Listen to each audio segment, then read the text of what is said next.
చుట్టూ ఇళ్ళు ఉన్నాయండి. ఇళ్ళ మధ్యలో ఒక ఖాళీ స్థలం. మరి చూడండి ఇది ఎలా ఉందో, ఎంత అందంగా ఉందో.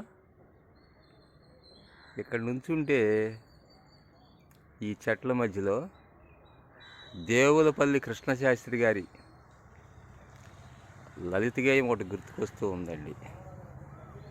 ఆకులో ఆకునై, పువ్వులో పువ్వునై, కొమ్మలో కొమ్మనై, నునులేత రెమ్మనై, ఈ అడవి దాగిపోనా, ఎటులైనా ఇచటనే ఆగిపోనా, ఈ అడవి దాగిపోనా, ఎటులైనా ఇచటనే ఆగిపోనా.